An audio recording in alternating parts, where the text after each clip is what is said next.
പ്രിയപ്പെട്ടവരെ നമസ്കാരം. നമ്മുടെ പട്ടാമ്പിയിലെ ഡയാലിസിസ് സെന്ററിന്റെ ട്രയൽ റണ്ണ് സക്സസ് ആയി എന്നുള്ളതാണ് ഏറ്റവും സന്തോഷമുള്ള കാര്യം. കൾച്ചറൽ ട്രസ്റ്റ് അടക്കമുള്ള എല്ലാ കാര്യങ്ങളും വളരെ സക്സസ് ആയിട്ടാണ് ഇപ്പോൾ കാര്യങ്ങൾ ആയിട്ടുള്ളത്. ഇനി രോഗികളെ എടുക്കാൻ കഴിയുന്ന രീതിയിലേക്കായിട്ടുണ്ട്. അടുത്ത 4-ാം തീയതി ആരോഗ്യവകുപ്പിന്റെ വിദഗ്ധ സംഘം വന്ന് പരിശോധിച്ചു കഴിഞ്ഞാൽ അതിനുശേഷം നമുക്ക് രോഗികളെ എടുക്കാൻ കഴിയുന്ന രീതിയിലേക്ക് മാറിയിട്ടുണ്ട്.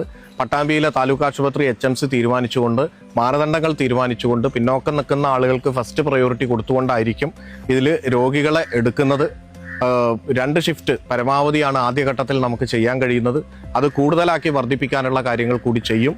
10 കിടക്കകളുണ്ട്, എന്നാൽ 8 മെഷീനാണ് ഇപ്പോൾ ഉള്ളത്. 7 മെഷീന് ഫുൾ ടൈം ഓടുകയും 1 ബാക്കപ്പായിട്ട് വെക്കുകയുമാണ് ആദ്യഘട്ടത്തിൽ നമ്മൾ ചെയ്യുക. കൂടുതൽ മെഷീനുകൾ കൂടി ഇതിലേക്ക് വരാനിരിക്കുകയാണ്.